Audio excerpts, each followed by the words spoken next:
Fala pessoal, tudo bem? Começando aqui mais aquela edição maravilhosa do Vem Acréscimo. Já pode ser a introdução que você gosta. Já está mais acostumado com a minha voz, com a voz dos nossos comentaristas aqui. Mas eu agradeço por vocês estarem ouvindo a gente mais uma vez e vou trazer já a dupla dinâmica, dessa vez começando diferente. Vou começar com o Vitor Oliveira e depois eu trago o Vinícius Souza. Fala Vitor, como é que você tá? Tudo bem? Salve artistas futeboleiros e dama! Tudo bom com vocês? Não, Vinícius, é o Vitor agora. É um prazer estar com vocês. Obrigado por estarem acompanhando, assistindo, ouvindo o podcast Vem Acréscimo. Temos muitos assuntos para tratar hoje. Maratona de jogos, ou seja, então maratona de comentários, bastantes ainda. O São Paulo do Crespão, os piolhos do Crespo, né? Então, com tudo, Palmeiras esqueceu o futebol há poucos dias, em 2020, em 2021, né? Porque ganhou tudo. O Santos tá indo, o molecada. O Corinthians também tá indo. Não sei o que eu digo mais em relação ao Corinthians, mas tá indo. É contigo, Vinícius. Oi, pessoal, tudo bem? Aqui quem tá falando é o Vitor. Mentira, aqui é o Vinícius. Abri mão de falar meu famoso bordão que vocês já tanto conhecem. Então, o que dizem também do Corinthians, né, ô Zé Pessoa? É o Corinthians com pé de futebol e o Santos faz o quê, né? Santos sendo Santos, né? A gente tá gravando justamente no momento que tá ocorrendo o jogo do Santos contra a Inter de Limeira. Mas temos muitos assuntos a se proclamar nesse adorável podcast, onde aposto que você já se inscreveu no canal, onde você já deixou seu like, já deixou seu comentário e também compartilha com a rapaziada. Então, Luiz, traz as notícias, traz o que bom te aconteceu aí pra gente introduzir nesse podcast. Bem, o Vinícius já antecipou aqui, né? Antes de tudo, antes de trazer já todos os nossos assuntos, eu vou pedir para que você se inscreva encarecidamente no nosso canal e possa compartilhar com seus amigos, familiares, periquito, papagaio, para o seu pessoal, para a sua roda de amigos e para todo mundo. E vou pedir para que você veja os nossos outros vídeos, porque assim você acompanha, dá sugestões pra gente, solta os comentários e aí você deixa o like, compartilha também com o pessoal, mas veja os nossos vídeos também, a gente traz um conteúdo bem legal. E aí eu quero que o Vinícius fale também, porque tá apontando aqui pra mim, ele quer falar. Fala, Vini. Compartilha pra sua jamanta, pra sua capivara. Compartilhe pra todo mundo aí. Isso aí. Se eu falar periquito fica muito feio, né? Mas então, vida que segue, né? E vamos começar já essa maravilha de programa.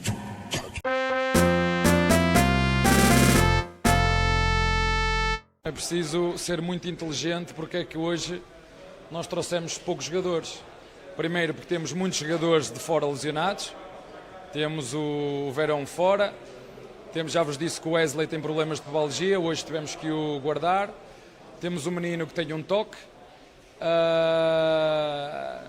hoje o único jogador que jogou há 2 dias lesionou-se, e pronto, e é isto, não vou estar a responder a perguntas que são de senso comum. Não trouxe com medo de se lesionar e o único que jogou há 2 dias lesionou-se. Eu só espero que o treinador não se lesione. Eu só quero sobreviver a estes 14 dias e eu não me lesionar, isso é que eu quero. E começando aqui falando do Palmeiras, vamos começar aqui com o Vitor, primeiramente para trazer a semana palmeirense, que eu já sei que não foi muito positiva, mas vou deixar o meu colega aqui falar como é que foi a semana, aqui trazendo mais dados. Fala, Vitor, como é que foi a semana do Palmeiras? Então, Luiz, começando pela semana, domingo já não foi um grande dia. Aconteceu aquela partida contra o Flamengo, tudo. Quarta-feira, outra decisão. Jogo de volta pela Recopa contra o Defensa e Justiça, sabendo que no primeiro jogo ele ganhou de 2-1. Um empate, uma vitória simples, ele levantaria a taça.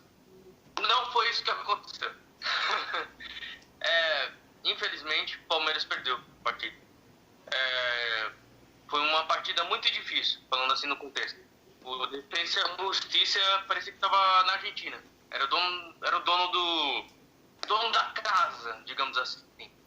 E o Palmeiras se aproveitando de várias jogadas táticas. E o Palmeiras abriu placar aos 22 do primeiro tempo com o Rafael Veiga. Foi um pênalti que o defensa cometeu em cima do Rony e o Rafael Veiga, mantendo sua regularidade, fez o gol de pênalti. Não deu nem 7 minutos para respirar tudo. O Brian Romero empatou a partida aos 30 minutos do primeiro tempo. E o primeiro tempo não teve muitas emoções, foi um jogo bem truncado, os argentinos bem intensos na partida e o Palmeiras com a maratona de partidas, eu acho que tá cansando, foi isso que deixou bem claro. Começou o segundo tempo, tudo, como uma proposta, aos 22 minutos o Vinha foi expulso, deu um chute nas costas do adversário, e aí melhorou o jogo para a questão do defensa com um jogador a mais. Só que você pensa, ele foi expulso aos 22, aos 30, fez gol, né? Deu um tempinho com a pressão. Não, foi no último minuto da partida que o Defensa e Justiça conseguiu fazer um gol. E foi um bonito gol, e foi nem jogada, foi um chute fora da área. E o Benítez, não o jogador do São Paulo, mas o Benítez do Defensa, foi lá e aos 47 minutos fez o gol da vitória e com esse placar levou para a prorrogação. E na prorrogação, começando no primeiro tempo, Gustavo Gomes perdeu um pênalti. Aos 5 minutos da prorrogação, ele perdeu o pênalti. Ou seja, muitas emoções para uma quarta-feira à noite. E o cansaço venceu as duas equipes na prorrogação e eles não conseguiram alterar o placar. E, consequentemente, foi para os pênaltis. Olha, é tanto jogo durante essa semana que eu até fiz uma listinha de quem acertou e quem errou os pênaltis. Começou pelo Gabriel Menino, ele foi lá e fez. O Frias foi lá e fez. O Luiz Adriano perdeu. Vale lembrar que o Luiz Adriano, antes dessa partida, estava com suspeita de Covid, levou a mãe dele no supermercado e aconteceu aquilo tudo. Então, ele já era muito criticado por essa atitude e ainda foi lá e perdeu o pênalti. Ou seja, imagina quando deve ter ficado. Continuando, ele perdeu o pênalti. O zagueiro Merentiel fez o gol. Gustavo Gomes, aí sim acertou. Isnaldo também fez o gol. O Rony Rústico fez o gol. E o Enzo Fernandes fez o gol. O salvador da pátria do Palmeiras perdeu o pênalti, o Everton. E a Defensa e Justiça ganhou a Recopa. Então, no final das contas, assim, o Defensa e Justiça mereceu a vitória. O cansaço abateu o Palmeiras. Quer que eu emende o São Paulo na sexta-feira, Palmeiras e São Paulo? Mais fácil, né? Manda. Já solta. Então, essa partida que eu falei foi na quarta. Falando para sexta-feira, o clássico. Palmeiras e São Paulo no Allianz. Olha só. Vou falar bem rapidinho. Foi uma partida muito equilibrada. Muito mesmo. Eu fiquei surpreso porque o Abel Ferreira colocou o Palmeiras no 3-5-2. No mesmo esquema que o Crespo faz no São Paulo. Então eu fiquei imaginando, caraca, o Palmeiras sempre tem aquela tática de 4-2-3-1, né?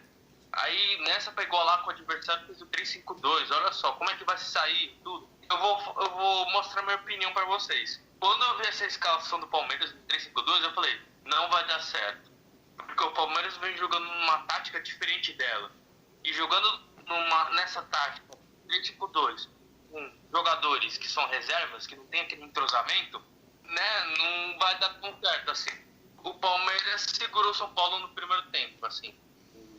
O Palmeiras não conseguiu chegar muito ao ataque por justamente a falta de entrosamento entre os jogadores e o São Paulo não teve aquela eficiência no primeiro tempo. Tanto que o Palmeiras errava muito na saída de bola.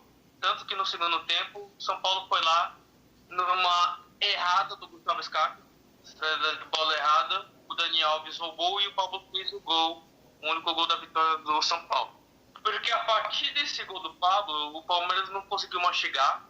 O São Paulo neutralizou o meio de campo e os jogadores de ataque do Palmeiras. E o São Paulo valorizou a posse de bola. Então, encerrando assim, foi uma semana bem complicada para o Palmeiras. Perdeu o título no domingo. E na quarta, e perdeu o clássico na sexta. Na sexta, no sábado de manhã, o muro do Allianz Parque já amanheceu pichado. Então a semana palmeirense foi bem complicada e eles estão jogando agora pelo Campeonato Paulista. Nesse momento que a gente está fazendo a gravação, que vai sair o programa para você que está escutando terça-feira ou em qualquer outra data, a gente está gravando no domingo, no mesmo horário que está saindo o jogo do Palmeiras e do Santos, e que posteriormente vai começar o jogo do Corinthians às 10. Então, Vitor, o quanto essa Recopa pesa para a temporada? Não só a Recopa, com a Supercopa, a Recopa emendada com a Supercopa. O quanto isso pode pesar para o Palmeiras para a temporada? Apesar de não ser 2 principais títulos, parece que já está começando a criar uma mini crise. O que isso pode pesar para o resto da temporada? Concordo, Luiz. O que pode pesar para ele é ligar o sinal de alerta. O Palmeiras tem crédito por ter ganhado o título e jogando um futebol bonito, assim. Só que agora é aquilo, quando o pessoal ganha muito título, ganha muita partida, ele começa a ser neutralizado, estudado pelos outros adversários. E acaba dificultando e aparecendo essas situações ao longo da semana que eu já mencionei aqui.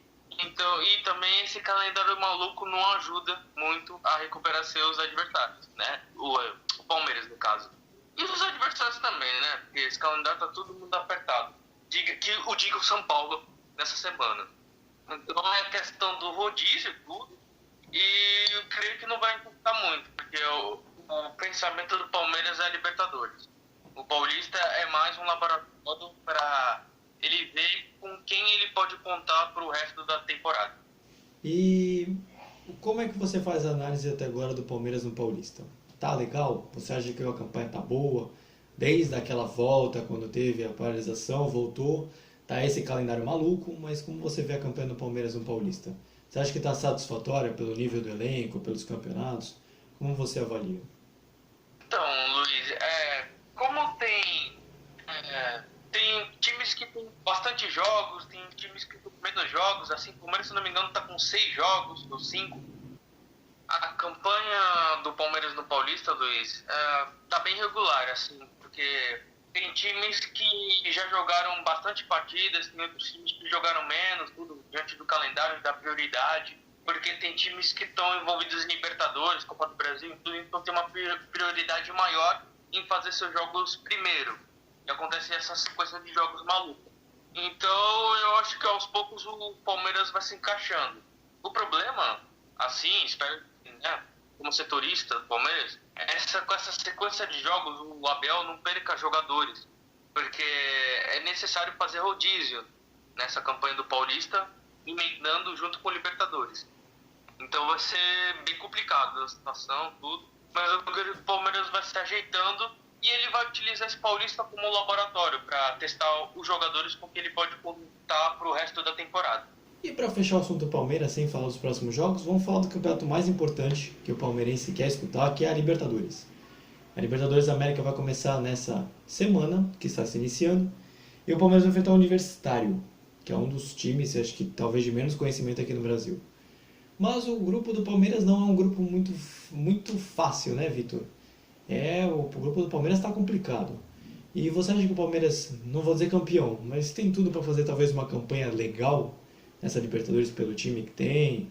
Ou você acha que de repente alguma coisa pode atrapalhar, como por exemplo o calendário maluco já? Pois é, Luiz. O grupo do Palmeiras, antes de todo o sorteio, na verdade, a gente tratava como não fácil, com equipes que não tinham tanto aquela tradição, Mas depois que aconteceu com Defensa e Justiça, eu já mudei minha opinião. Falei, caraca, esse Defensa e Justiça, eu pensava que ele era fraco, mas não é não. Olha só que fez com o Palmeiras. E esse Universitário parece ser uma equipe meio fragilizada. O Independente Del Valle já não, né? Então, vendo essas três, essa conclusão que eu tiro é que esse grupo do Palmeiras está bem complicado com essas duas equipes. O Universitário, eu creio que não vai ameaçar tanto o Palmeiras, mas também tem que ver a questão do Paulista junto com a Libertadores, né? Porque vai ficar bem difícil a situação. Muitas viagens, ver a gente de volta, tudo Covid, né? Espero que eles não tenham com essa coisa de viagem e tudo. Mas vai ser... É bem Libertadores raiz, né? Libertadores, Paulista, vai ser bem complicado o Palmeiras. E agora, para fechar, Vitor, a gente fala dos próximos jogos. Vai enfrentar o Guarani e o Mirassol, sem contar o Universitário. Você espera uma semana mais tranquila para o Palmeiras agora, passando essa turbulência toda na semana? Você espera agora uma semana mais tranquila, com vitórias, com um início legal na Libertadores? Dá para imaginar uma semana mais suave? Creio que uma vitória na Libertadores deu uma acalmada nos ânimos. Aí depois no Paulista a gente vai vendo como é que vai ficar, mas eu creio que uma vitória na terça ou na quarta-feira, não estou me lembrando de cabeça, tantos jogos, tanta data também, às vezes até, mas creio que uma vitória na Libertadores deu uma acalmada nos ânimos para o Abel colocar a casa em ordem. Então aqui a gente fecha a semana do Palmeiras, essa semana turbulenta, com muito assunto, e agora a gente passa para o Corinthians também, e convenhamos também, não está passando por uma situação também tão fácil, né?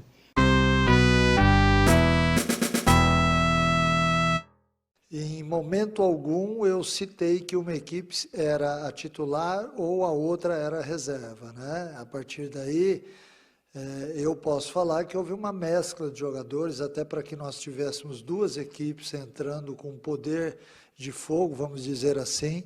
Era importante naquele momento onde eu montei um sistema defensivo, que era aquele que vinha jogando mais partidas, que é considerado titular, com alguns garotos à frente, num campeonato onde nós jogaríamos 4 jogos em 8 dias, né?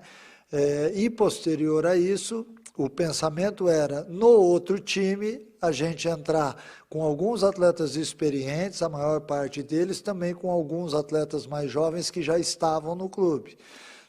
E que após os 4 jogos a gente reavaliaria aquilo que foi feito nas 4 partidas e aí sim a gente delineasse uma equipe titular. E agora você já escutou o áudio do Mancini, agora vamos falar do Corinthians. E aí, Vini, sem mais delongas, a gente já estava comentando em off que a semana do Corinthians não foi muito boa, não foi tão ruim quanto a do Palmeiras que chegou a perder título, mas também não tem muita coisa também boa para comentar também, né? O que você traz dessa semana corintiana? Bom, da semana corintiana foi uma semana que aconteceu literalmente 2 coisas. A primeira coisa, o Corinthians jogou mal, mas conseguiu a vitória. A segunda, jogou bem, mas perdeu. E a última, que não estava no script, que foi a partida contra o São Bento. Jogou mal, só que conseguiu um empate graças a um pênalti. Entendeu? O resumo da semana do Corinthians foi isso. Bom, se a gente for falar do jogo do Guarani, a gente até se surpreendeu porque o Mancini escalou o Cauê como titular e deu certo. Porque o Cauê fez o gol da vitória do Corinthians. No jogo contra o Guarani, o Corinthians teve sorte porque, apesar de ter jogado mal, o Guarani foi muito melhor do que o Corinthians no jogo inteiro. O Corinthians só conseguiu achar um gol graças a um cruzamento que desviou e o gol ficou escancarado para o jovem Cauê, de apenas 18 anos, completar para o fundo do gol, que foi gol de oportunismo. No caso contra a Ferroviária, todo mundo se perguntava no Luan, que ele estava mal, que etc, que ele falou que queria uma chance para jogar. E quando jogou contra a Ferroviária, fez um grande primeiro tempo, tanto é que ele deu assistência para o Camacho fazer o único gol do Corinthians no estádio da Fonte Luminosa. Só que o Corinthians, apesar de ter jogado mal o segundo tempo, pagou pelos erros individuais. Primeiro começou com o Xavier, do primeiro gol da Ferroviária, e no gol de falta do Xandão, que a barreira abriu, e aí foi o problema. E aí todo mundo ficou botando a culpa no Cássio, de quem tava na barreira. Aí todo mundo falou assim, quem teve mais culpa aí foi quem saiu, foi do jogo, que era pra estar lá, que etc. Agora a pressão toda tá em cima do jogo porque, né, tá jogando mal, não tá correspondendo, etc. Aí quando foi a partida contra o São Bento, que é a última partida dos titulares, dos chamados titulares pelo Mancini, que deve ser a mesma escalação que ele vai usar contra o River Plate do Paraguai, que o jogo será na quinta-feira. O Mancini havia escalado o Rodrigo Varanda, o Vitinho, o Gustavo Silva e o Cauê no ataque. Eles fizeram um péssimo primeiro tempo, tanto é que o Corinthians tomou um gol, e um belo gol, pra falar a verdade, de um lateral direito do São Bento, que saiu lá do campo de defesa, passou pelos jogadores que não tiveram uma proeza de dar carrinho, de chegar com mais intensidade. Ou seja, o cara sambou na cara da defesa do Corinthians para fazer o gol. E, aliás, foi um belo gol. Aí, eles estavam com aquela estratégia, tipo, faz um gol e fecha a casinha, que é uma mini espécie de estratégia que, cara, tô começando a detestar meu, faz um gol, depois retranca, mano. Quando faz isso, é sinal que esse negócio não vai dar certo. Esse esquema não dá certo. Tem gente que já fez isso, mas já tomou virado. Aí o que vos acontece? Quando o Corinthians não tava conseguindo achar um espaço na defesa do São Bento, conseguiu achar num pênalti bobo do zagueiro do São Bento, que tocou com a mão na bola, e o Corinthians empatou com o Fábio Santos. E novamente, o Corinthians contra o São Bento, quando estava atrás do placar, era assim, era o mesmíssimo roteiro. Quando o Corinthians perde em casa, eles não conseguem acertar a bola no gol. Eles ficam com aquele esquema de chuveirinho na área, de cruzamento, só porque o Jô é grandão, tem que cruzar na cabeça dele.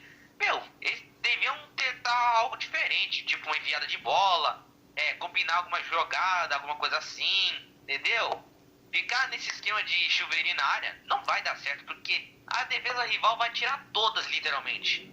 Aí, contra a Ferroviária, como eu já disse, foram erros individuais que custaram 3 pontos. No jogo contra o Guarani, deram sorte. Jogaram mal, mas deram sorte porque conseguiram um gol por causa de um desvio. E é isso. Daqui a pouco vai ter o jogo contra o Ituano e a gente espera que esse jogo seja diferente do que os outros citados. Rapaz, crítica contundente, um embasamento maravilhoso. Isso que é análise, eu gostei. Mas, Vini, você citou muitas críticas, a gente até já tinha comentado, você colocou aqui no podcast. Mas o Corinthians, como é que foi a volta dele no Paulistão? Tava melhor do que antes? Tá melhor do que antes? Era melhor antes da parada? A parada tava um saco e agora tá pior ainda. Como é que foi essa volta do Corinthians desde aquela paralisação? Já voltou há um tempo, então a gente já pode fazer uma análise mais contundente. O que você acha da volta do Corinthians nesse Paulistão desde que o campeonato reiniciou, desde o reinício do torneio?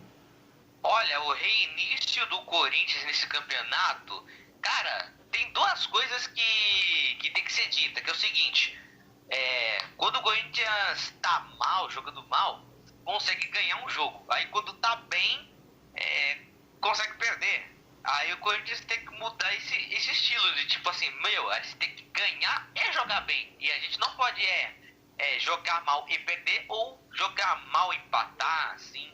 O Corinthians, depois dessa volta, os caras tiveram tempo o bastante para descansar, para rever os conceitos, para acessar numa plataforma de vídeos que a gente não vai falar o nome porque a gente não tá recebendo para isso, pois eles deviam assistir uns vídeos de Cristiano Ronaldo, de Messi, como é que eles jogam, de tipo estilo europeu, como joga, entendeu? De tentar levar isso pro campo, entendeu? Para buscar inspiração, mas não é só o Mancini que tem que dar as coordenadas para os caras se acharem em campo, não. Os caras têm que olhar vídeos e falar assim, professor, eu gosto daquele estilo. Você tem como você aplicar isso nos seus jogos, etc, assim? Eles não fazem.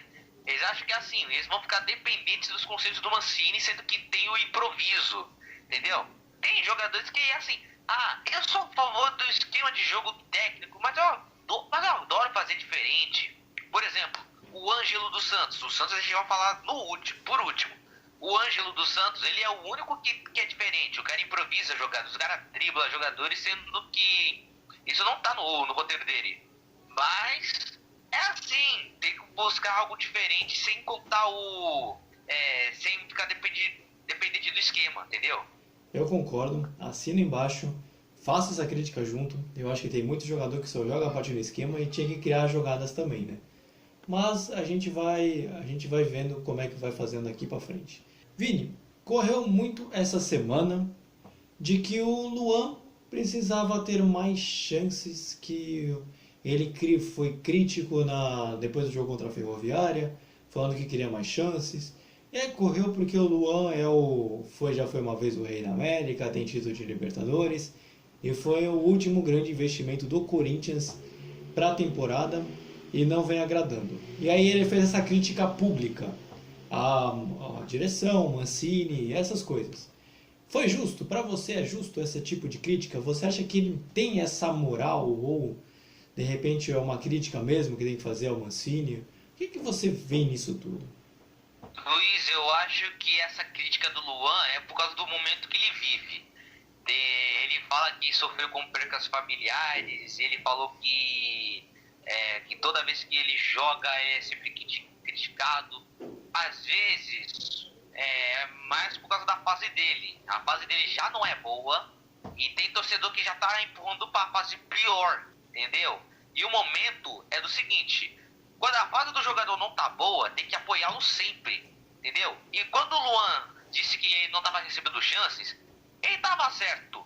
Porém, ele tem que ver o seguinte, que ele não é o único jogador da posição que tá no elenco do Corinthians, entendeu? Tem o Luan, tem o Arauz, tem o Rony, tem o Otero, o Casares já saiu, mas tinha o Casares como opção, tem o Watson, tem o Vitinho, tem o Rodrigo Varanda como opção de meio campo, entendeu? Tem vários jogadores que podem fazer a função do Luan, mas quando ele fala que tá precisando de chances e a coisa do tipo, é porque ele acha o seguinte, que ele acha que ele tá indo bem nos treinos, entendeu? E do que a gente espera do Luan é o seguinte, que ele faz dos treinos, aplicar isso dentro de campo. Só que dessa vez com câmeras olhando, com torcedores olhando de casa, com vários comentaristas falando assim, pô, o Luan agora tá jogando bem, o que será que ele andou fazendo? Andou treinando, parceiro. Será que pandemia vai impedir um cara desse de um clube que investiu pesado num cara pra ficar parado? Nada disso. O cara trabalhou e foi lá e deu conta. É por isso que os torcedores hoje em dia já estão falando assim, hashtag Luandei, alguma coisa assim, porque todo mundo quer ver o Luan jogando bem de volta. E olha o resultado. Contra a Ferroviária, ele foi super elogiado. Pô, deu assistência, pelo menos isso ele fez. Contra o São Bento, também entrou bem, mas só faltou o gol, faltou algum lá em cá, assim. Mas a gente espera também que contra o Ituano, que eles vão jogar daqui a pouco, também seja diferente. E é por causa disso. O Luan tá precisando de chances porque não só ele da posição, mas ele tá com confiança para falar pro Mancini assim, Mancini, você pode contar comigo para 10 jogos. E pra fechar, antes de falar dos próximos jogos, vamos falar da Sula, né? O Corinthians agora está no grupo da Sul-Americana, saiu o seu grupo, a gente já comentou. E agora ficou definido que só um time do grupo da Sul-Americana passa. E aí fica uma situação mais pesada. O grupo do Corinthians não é tão fácil, até porque também o Corinthians não vem jogando uma bola tão grande para a gente afirmar que até mesmo o Corinthians pode passar em primeiro. Mas Vini, eu quero que você comente sobre a expectativa do primeiro jogo contra o River Asunción e depois para você comentar também o que você acha dessa Sul-Americana para o Corinthians. Na minha opinião, o Corinthians na Sul-Americana vai começar com pedreira, na minha opinião. Eu posso não conhecer o time do River Plate do Paraguai, muito menos do elenco ou da história do clube. Mas eu já posso garantir que River Plate do Paraguai é pedreira. Ah, mas é River Plate, tu não conhece. Mesmo assim é pedreira, porque, galera, é o seguinte, qualquer clube desconhecido já é pedreira, entendeu? A gente viu isso contra o Guarani, contra o Tolima, a gente pode ter visto com trocentos mil clubes, mas mesmo assim, será pedreira do mesmo jeito. E o Corinthians fora de casa, nessa temporada, tá mais ganhando partidas do que perdendo. E pode ser um bom sinal do Corinthians começar ganhando, começar empatando, porque o Corinthians vem numa crescente, só que o futebol não tá empolgando os torcedores. Não tá fazendo que a torcida olhe para aquilo e fale assim, mano, esse time tem cara que vai ganhar alguma coisa nesse ano, entendeu? Aí, já que a primeira parada será contra o River Plate do Paraguai, e vai num campeonato onde tem que se classificar em primeiro, tem que jogar muito mais do que vem jogando o Corinthians. Não é só ficar dependendo do resultado. Assim, faz um gol, depois recua todo mundo. Não, busca o resultado. Se quer ser campeão, tem que jogar pra cima, não tem que, assim, jogar com regra na mão ou com resultado na mão. O que vale título, Luiz, é o esquema, a concentração e o principal, a improvisação do atleta. Tipo, não joga com, assim, meu esquema é isso, aquilo, não. Joga o que tiver que jogar. Se você tiver que driblar, dribla. Se você quiser dar passe de letra, dá passe de letra. Mesmo que dê errado, é bonito também. E agora, pra gente fechar, falando realmente do Corinthians, o Corinthians vai enfrentar o Santos. A gente vai falar agora do Santos, que é um time que você também comenta. Só que agora fale um pouquinho mais do Corinthians. O que esperar do clássico que vai ter domingo? Bom, Santos e Corinthians será um clássico que eu, como setorista do Santos e do Corinthians, eu vou adorar de estar vendo. Meus dois clubes onde eu fico de olho. O Santos tá jogando do meu lado, só que tá tirando meu sono aqui. Mas, nos últimos confrontos de Santos e Corinthians, na Vila Belmiro, eu nem tô empolgado para esse clássico, para falar a verdade. Porque é o seguinte, Corinthians, quando chega na Vila Belmiro, só perde, entendeu? E com esse elenco, do que a gente também andou vendo nas últimas vezes, meu Deus do céu, joga para perder, mas não joga para ganhar. Em resumo é isso. Na minha opinião, não quero já nem chutar, eu não quero nem já chutar o balde também. Eu acho certeza que o Santos só vai ganhar de 1-0, porque o Corinthians vai pagar por um erro, quer ver? Rapaz, previsão, hein? Gostei, malandro, muito bom. E agora? Mas, Luiz, não, desculpa, Luiz, é porque é o seguinte, apesar do Corinthians estar jogando na Vila Belmiro, o Corinthians também, quando encara o Santos, não encara, assim, o rival de igual para igual, mas olha, ultimamente está sendo difícil torcer pro Corinthians contra o Santos na Vila Belmiro. Então, depois dessa boa análise do que esperar na Vila Belmiro contra o Santos, a gente vai falar agora do São Paulo, como é que foi a semana São Paulina. E ao contrário de Palmeiras e Corinthians, esse daí o torcedor São Paulino tem muito para comemorar, foi bem positivo. Decir es parabenizar aos atletas pelo esforço, pela maratona de jogos. Depois, os jogos gostam, outros jogos não gostam. Pela situação de calendário, isso que os atletas fizeram um esforço enorme, físico e mental. Eu estou muito contente por eles, porque han respeitado a profissão, respeitado o Paulista, e fazer 4 resultados positivos e um jogo cada 48 horas é realmente muito difícil, muito difícil.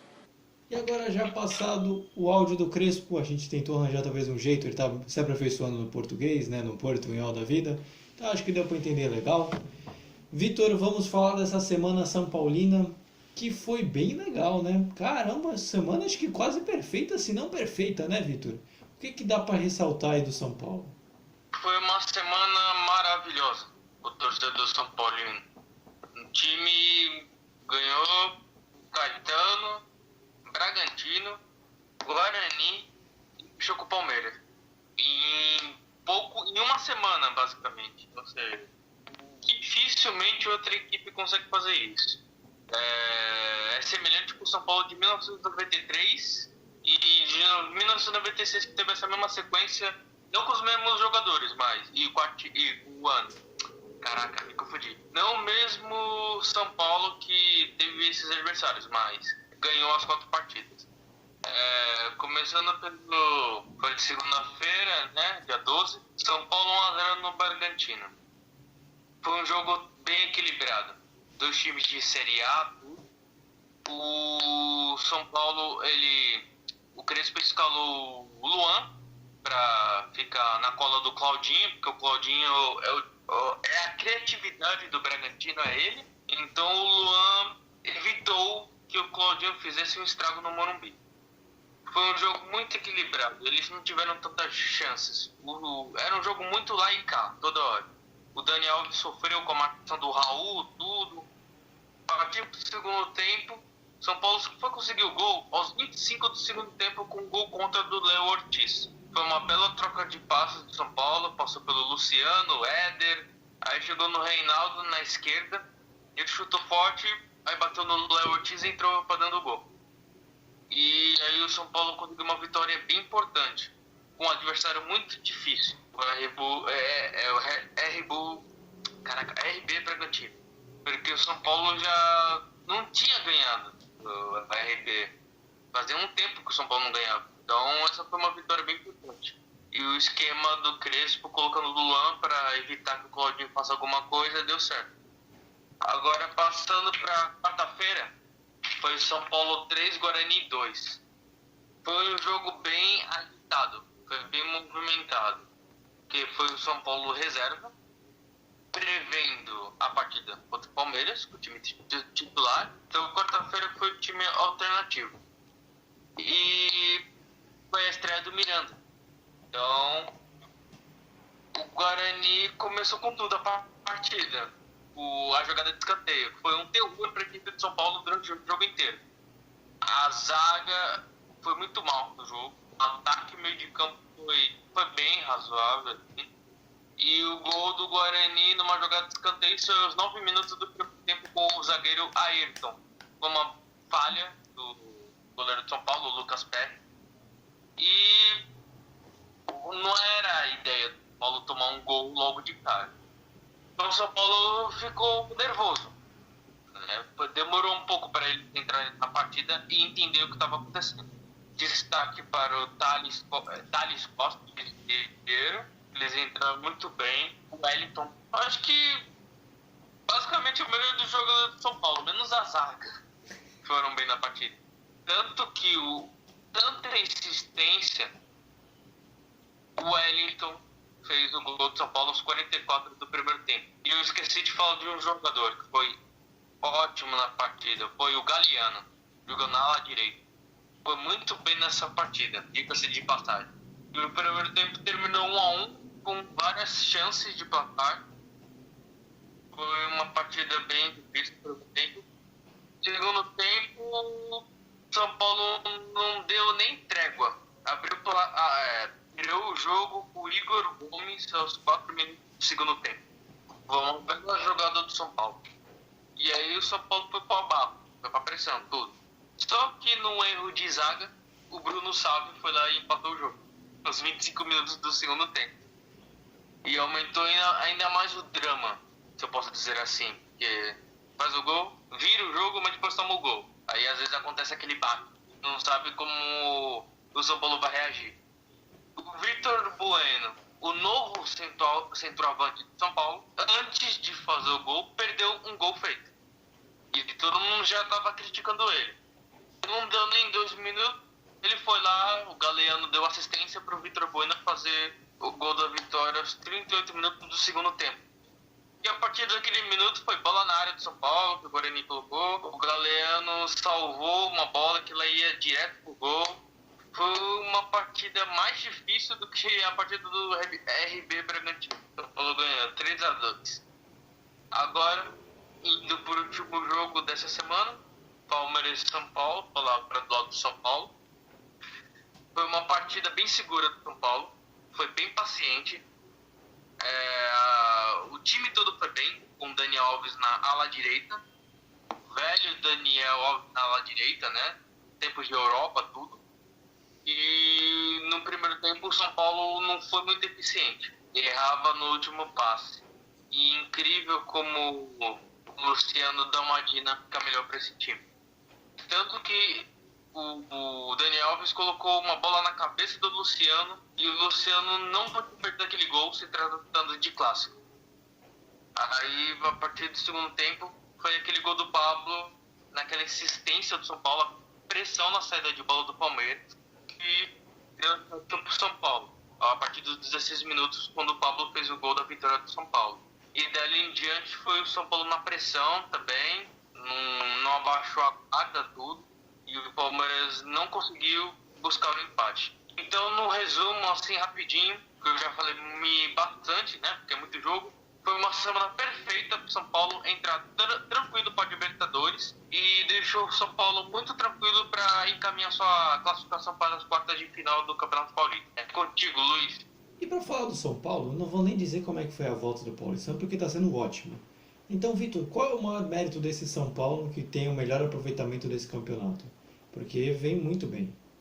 O maior mérito do São Paulo, Luiz, eu posso dizer assim, vendo, porque é o esquema, a questão dos reforços e você trazer alguns jogadores.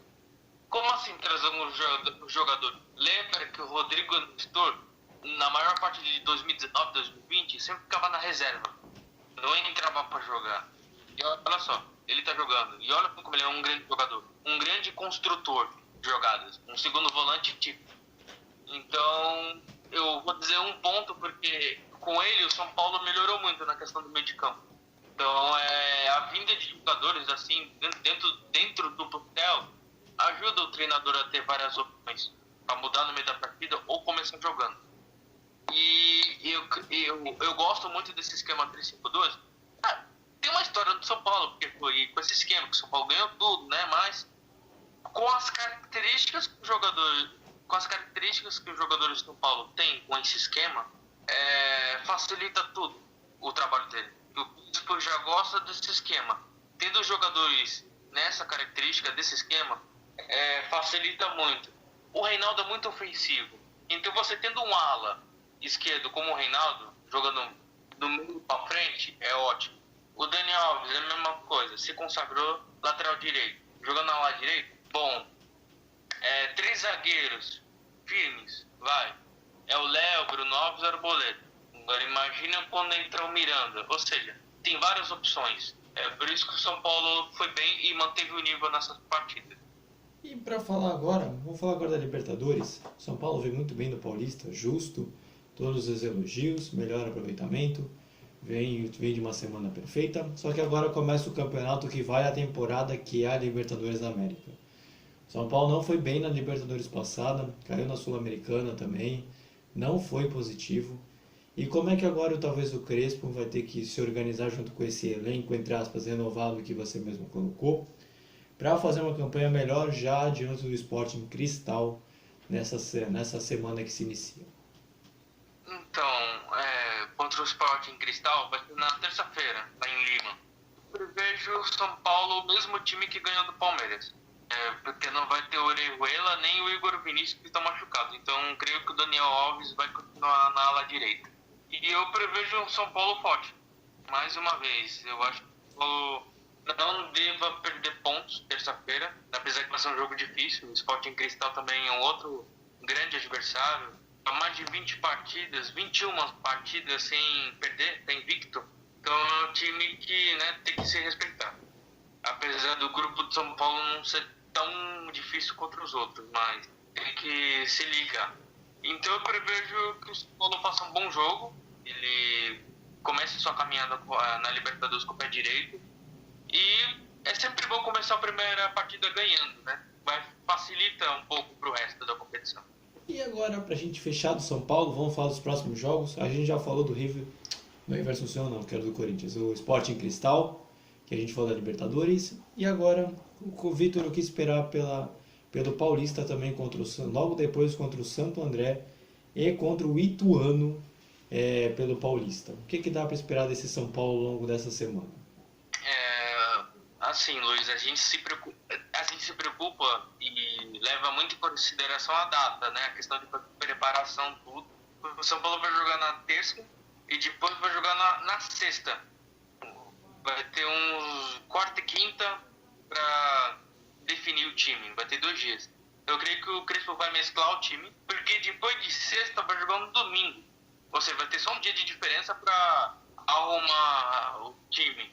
Então, e também uma coisa que a gente esqueceu de falar é que 50 jogadores foram inscritos na Libertadores. Por causa das coisas de Covid, calendário apertado, a Conmebol autorizou 50 inscritos na Libertadores. Então eu creio que ele vai aproveitar disso para dar aquela mesclada. E também aproveitando que o São Paulo ganhou essa semana, ele fez uma margem de pontos ótima para se garantir para a próxima fase do Campeonato Paulista, que assim deixa ele pensando mais na Libertadores, porque ele não precisava de tanto ponto no Paulista, ele já fez o que tinha que conquistar, agora só falta confirmar, né? Então na Libertadores ele está começando a história dele ainda, então eu acredito que ele vai dar aquela dosada nos jogos do São Paulo. Então a gente vai fechando por aqui a parte do São Paulo e a gente vai falar por último, mas não menos importante, do Santos. Eu analizo el juego con un equipo de reserva, porque tenemos que jugar Libertadores en 48 horas. Y es el primer juego de local y es muy importante empezar en la Libertadores con la ilusión que tenemos de hacer una muy buena copa. Mas sabemos que hay algunos jóvenes que tienen que hacer su experiencia y que la única manera de hacer esa experiencia es jugando. Y a partir de allí, como son jóvenes, no se pueden ser categóricos en lo que uno piensa, porque necesitan un proceso de adaptação, de trabalho e oportunidades de jogar. E agora, para falar do Santos, já passou o áudio também de outro treinador estrangeiro, da Ariel Roland, que a gente está tentando se acostumar um pouquinho, então talvez o áudio fique um pouco difícil de entender, mas o portunhol já está no nível melhor. Vini, como é que foi a Semana Santista? Que eu acho que, sinceramente, só o São Paulo teve uma semana muito boa, né? O Santos também não teve aquela semana, apesar de ter se classificado na Libertadores. Como é que foi a Semana Santista aos seus olhos? Bom, a Semana Santista foi resumida em festa na Libertadores para chororô no Paulistão. Mais do que dizer, na Libertadores o Santos se classificou para cima do São Lourenço. O jogo foi em Brasília e a gente do Vem Acréscimo se confundiu, a gente achou que ia ser na Vila Belmiro, mas o jogo em Brasília, o Santos empatou em 2-2 com o São Lourenço, aquele time embaçado demais, que nem aquelas embaçadeiras que temos ali no carro. Bom, o Santos começou indo bem, abriu 2-0, mas cedeu o empate pro São Lourenço. Quem fez os gols? Marcos Leonardo e Pará, e pro lado argentino, o de Santo, ex-Atlético Mineiro, e o Ángel Romero, ex-Corinthians, aquele cara que todo santista detesta de se lembrar, daquela frasezinha de 2018, que eu nem vou citar aqui porque senão serei xingado pela mídia, e fez o gol do São Lourenço, 2-2, e mesmo assim o São Lourenço não se classificou. No agregado 5-2, quer dizer 5-3. Bom, aí no Paulistão, a pataquada começou contra a Ponte Preta. O Santos literalmente se perdeu do jogo, apesar de estar usando seu time misto.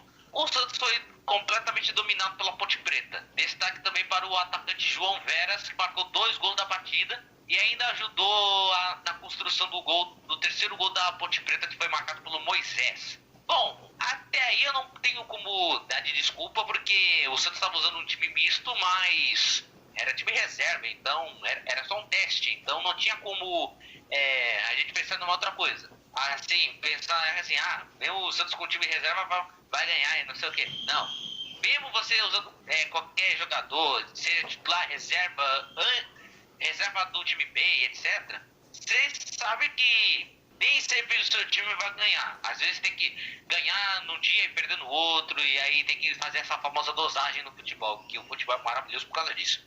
Num dia você ganha bonito e você perde feio. E tem uns que perdem bonito até. Tem uns que perdem até com maquiagem. Mas o Santos pegou a Inter de Limeira agora há pouco, depois quando a gente estava falando de Palmeiras, Corinthians e São Paulo. Bom, o Santos ganhou a partida, só que foi um jogo também que, olha, o Santos está fazendo estágio com o Corinthians de jogar um futebol feio, né? Porque, meu Deus do céu, se com a Ponte Preta já foi ruim, a Inter de Limeira, então, olha, o Santos conseguiu os 2 gols com Bruno Marques e com um gol contra do zagueiro da Inter de Limeira. O Santos jogou, mas não jogou bem. Foi aquele jogo que o Santos tinha que aquele tipo de jogo que assim, vai Santos, cumpre esse jogo porque a gente tem mais coisas importantes para se disputar e alguma coisa assim. E o gol da Inter de Limeira foi marcado pelo Lucas Chips, ou seja, Lucas Batatinha Chips. Inter era da piada, né? Bom, Lucas Batatinha fez o gol da Inter de Limeira, mas, pra ser sincero, a Inter de Limeira tava até melhor do que o Santos. Era pra esse jogo ter terminado em 3-3, entendeu? Mas o Santos agora vai se preparar pra Libertadores, porque a parada é dura. Pô, pegar o Boca Juniors pra depois pegar mais esse time encardido aí, meu amigo, aí Ariel Holan vai ter que ter um trabalho imenso.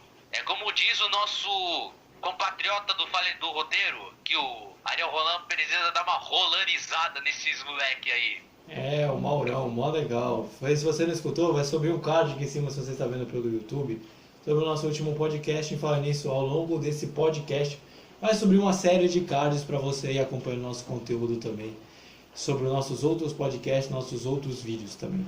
Então acompanha lá, é super legal também. Mas Vini, o Santos eu acredito que não paulista nesse Campeonato Paulista, apesar dessa última vitória que teve, eu acho que é o time de pior campanha nos times grandes, eu acho que voltou com mais problemas. É para ligar um sinal de alerta mesmo ou não nesse Paulistão? Bom, até o momento não é hora de ligar o sinal de alerta, porque com essa vitória contra a Inter de Limeira, dá uma certa tranquilidade pro time da Baixada. O Santos, no momento, ele tá concentrado para Libertadores. Já o Campeonato Paulista, eu ainda tenho as minhas dúvidas, porque o Santos não conquista o Campeonato Paulista desde 2016. Mas, claro, que o santista gosta de ganhar tudo, gosta de ganhar troféu, assim como até na época do Pelé estavam acostumados com isso. Mas tem que ser aquelas coisas. O Santos está em crise e está precisando de dinheiro. Se ganhar o Paulistão, geralmente o campeão não ganha aquela coisa, aqueles milhões de reais, mas pelo menos uns 12 milhões de ser o campeão, não é pouca coisa não. Por exemplo, a Libertadores, por exemplo, se você for o campeão, se o time for campeão, ganha por volta de 130 milhões de dólares. Quer dizer, 130 milhões de reais, o que equivale aqui em dólares, equivale a uns 25 milhões de dólares, eu acho. Não sou bom não sou bom com contas de economia aí, mas enfim. Já a Copa do Brasil, o Santos também está de olho porque o Santos também está com uma dívida tremenda. Mas para ganhar a Copa do Brasil, você tem que, tipo assim, se você ganhar a Copa do Brasil, você tem que ganhar literalmente 60 milhões. Aí o Santos também tem que estar de olho numa competição dessa, porque se ganhar essas competições, dá para sanear pelo menos uns 25% das dívidas que tem. Sem contar também, dívida, sem contar as interferências judiciais, algumas coisas do tipo, que pedem do time da Baixada contratar novos jogadores ao invés de usar a base. E o momento agora do Santos é mais focado na Libertadores do que nesses outros campeonatos. Agora que a gente já está falando, você fez um resumo bem legal do Santos, da semana do Paulista.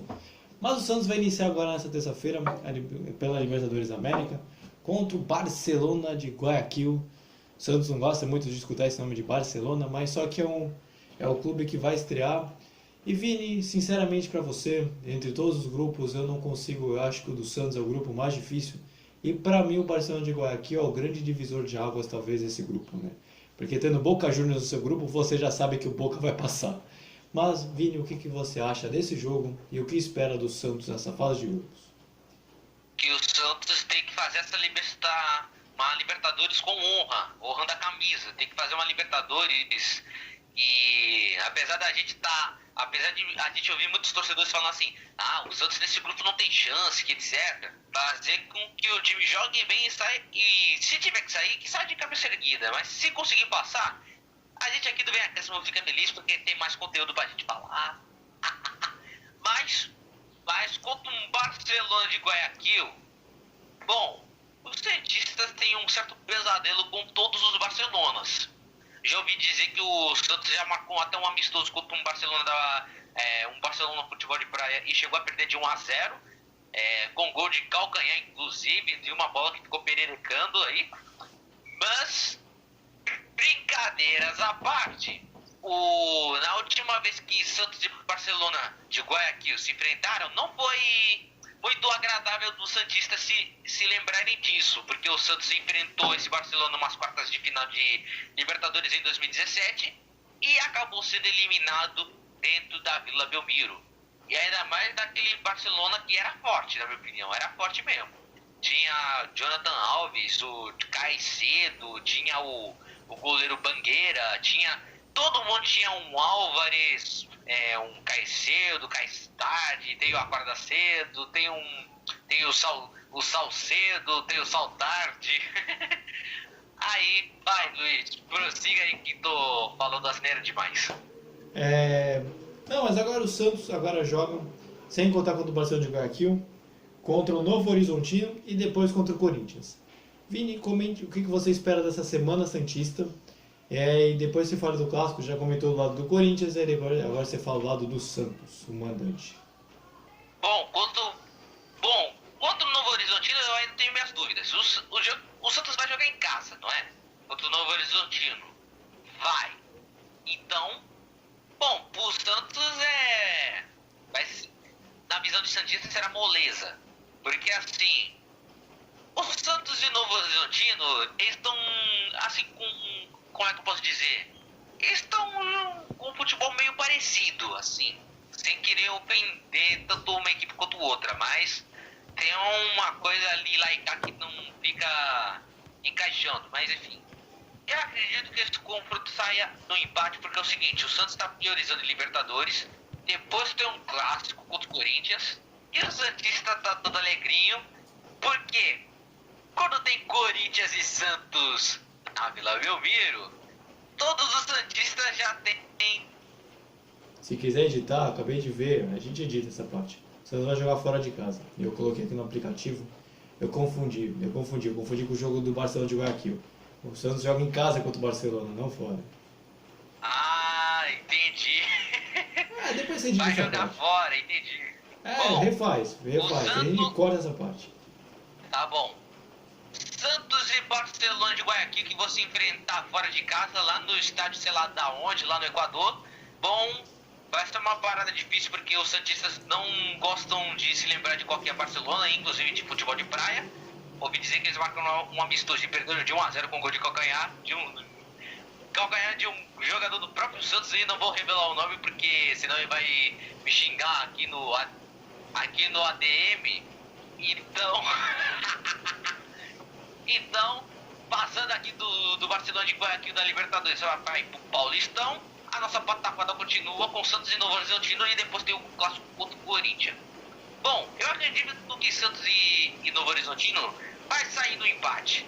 Porque é o seguinte, o Santos está priorizando os jogadores para a Libertadores, mas depois tem um clássico contra o Corinthians. Mas é aquilo, o Corinthians não vinha naquelas coisas de enfrentar o Santos na Vila Belmiro, até porque os últimos confrontos o Santos tem ganhado todas e só tomou apenas um golzinho só do Corinthians, só que foi o gol do Marlone lá em 2016.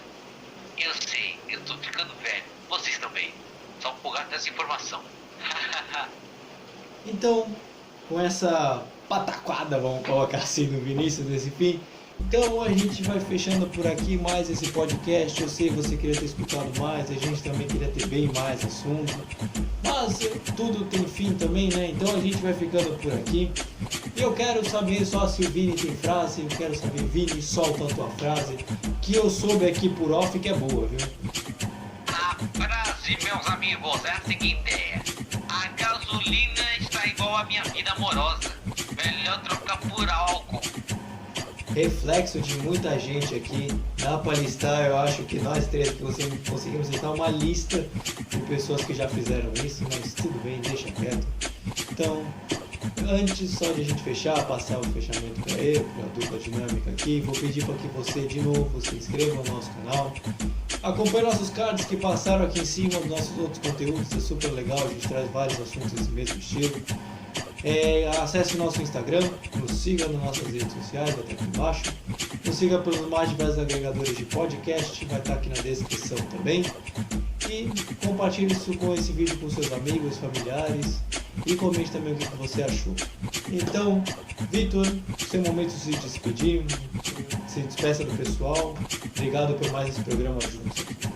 Eu que agradeço, Luiz. Obrigadão. É muito bom comentar vários jogos. Tem seus prós e contras, porque são bastante, a gente até esquece de data de competição, essas coisas. Mas valeu, valeu, boa noite e até a próxima. Então, Vini, seu espaço agora para se despedir. Obrigado por mais esse programa, assim como o Vitor. E a gente vai fechando por aqui. Meus queridos e minhas queridas artistas, futeboleiros e damas. Nossa, eu errei feio, então peraí. Meus queridos e minhas queridas, independente de qual gênero, artistas, futeboleiros e damas. Vamos ficando por aqui. Obrigado por escutar nosso podcast. Que venha acréscimo! Que terá uma semana agitada, assim como a gente teve na semana passada, de uma porrada de jogos aí, de jogo para se cumprir. A gente já até atualizar o nosso site também, que tá cheio de conteúdo bacana também, de informações legais. E é isso, galera.